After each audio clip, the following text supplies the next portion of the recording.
Oi, eu sou a Amanda e hoje a gente vai continuar estudando a lição dessa semana dos adolescentes.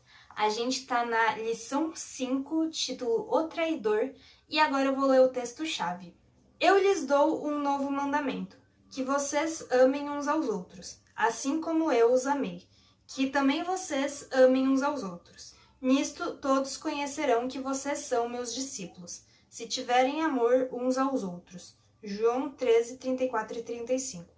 A lição dessa semana é continuação da lição da semana passada, né? Foi logo depois, alguns minutinhos depois, né? Cristo ainda estava sentado à mesa na qual a refeição pascual tinha sido distribuída e na frente dele, em cima da mesa, estavam os pães sem fermento e o vinho pascual, que era vinho não fermentado, né? Que pra gente seria suco de uva, porque não fermentado é o vinho sem álcool, né? E eles estavam sobre a mesa, né? E Cristo usou esses emblemas para representar o próprio sacrifício. Enquanto comiam, Jesus tomou o pão, deu graças, partiu e deu aos seus discípulos, dizendo: tomem e comam, isto é o meu corpo. E aí depois ele fez o mesmo com o vinho, né? Ele tomou o cálice, ele pegou, deu graças e ofereceu aos seus discípulos, dizendo: bebam dele todos vocês. Isto é o meu sangue da aliança, que é derramado em favor de muitos, para perdão de pecados. Eu lhes digo que, de agora em diante, não beberei deste fruto da videira até aquele dia em que beberei o vinho novo com vocês, no reino de meu Pai. E no lava-pés, Cristo tinha dado provas suficientes, provas convincentes de que tinha entendido, que ele entendia o caráter de Judas. E agora, Jesus ele se expressou mais claramente, né? Ele disse que um deles o trairia. Isso os deixou bastante alarmados e confusos. Muitas das coisas que Jesus dizia deixavam eles confusos, né? Muitas coisas que Jesus disse eles só foram entender depois que Jesus morreu, né? E como poderia um deles trair o seu divino mestre? E com dolorosa emoção, um após o outro, dizia para ele: com certeza não sou eu. Mas Judas ficou em silêncio. E finalmente João perguntou: Senhor, quem é? E Jesus respondeu: aquele que comeu comigo do mesmo prato há de me trair. O silêncio de Judas, ele atraiu a atenção dos outros, né? E no meio da confusão das perguntas e expressões de assombro, Judas não tinha ouvido as palavras de Jesus, a pergunta de João, né? Mas agora estava todo mundo olhando para ele, né? E para desviar a atenção dos outros, ele disse como os outros tinham dito: Senhor, com certeza não sou eu. E Jesus respondeu: sim, é você. E surpreso e confuso ao ver seus planos expostos, Judas se levantou depressa e saiu da sala. Mas provavelmente enquanto Judas estava levantando e saindo, né? Jesus disse: o que você está para fazer, faça depressa. E assim que Judas comeu o pão, ele saiu. E naquele momento, Judas se separou de Jesus e foi para as trevas exteriores, né? Até dar aquele passo, ainda não era tarde demais para Judas se arrepender. Ele não tinha ido além da possibilidade de arrependimento. Entretanto, quando deixou o seu Senhor e os companheiros discípulos, ele ultrapassou a linha limite. Jesus não deixou de fazer nada que pudesse ser feito para salvá-lo. Judas tinha concordado 2 vezes em trair Jesus, mas mesmo assim, Jesus ainda deu uma chance dele se arrepender. E ao desvendar o plano secreto que havia no coração do traidor, Cristo deu a evidência final e convincente de sua divindade. Esse era o último chamado ao arrependimento.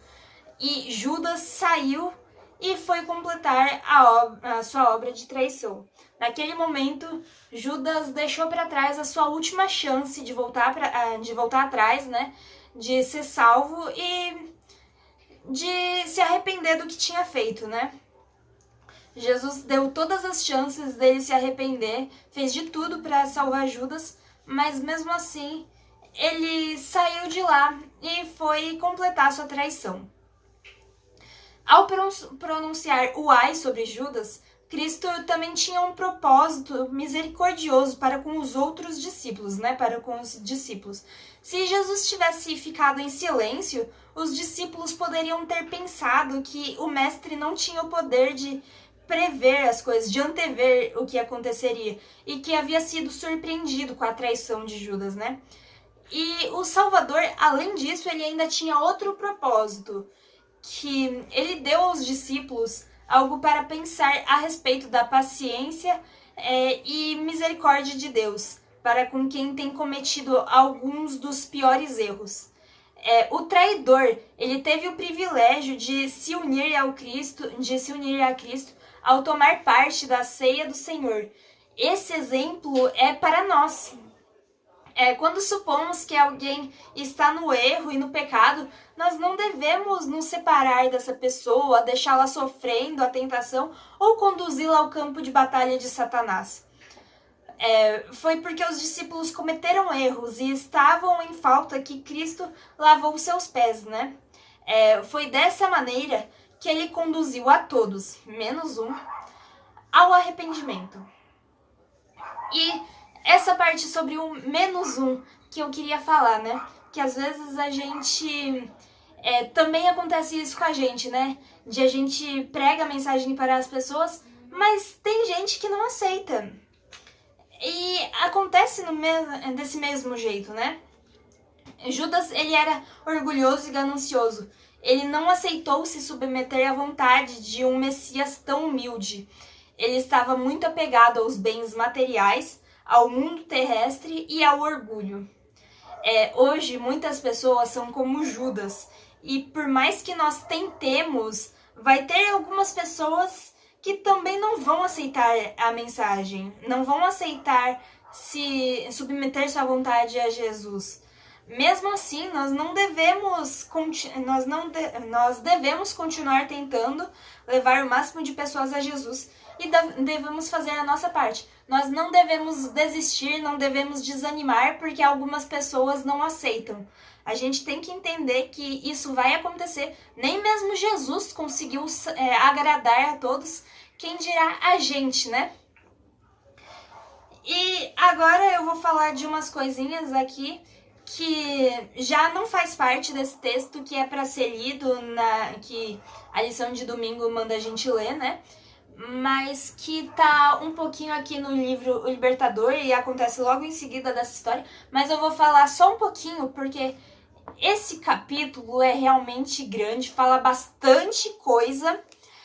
E mesmo que eu tentasse, se eu tentasse falar isso, eu ia ficar a semana inteira falando só desse capítulo e não ia falar do resto da lição, né? Então eu vou falar só um pouquinho, mas quem quiser ler lá o capítulo 73, que é essas coisas que eu vou falar agora, tá muito legal. Judas, ele tinha se retirado do aposento superior, né? E Cristo ficou sozinho com os outros 11 discípulos, né? E ele estava por falar da sua iminente separação deles.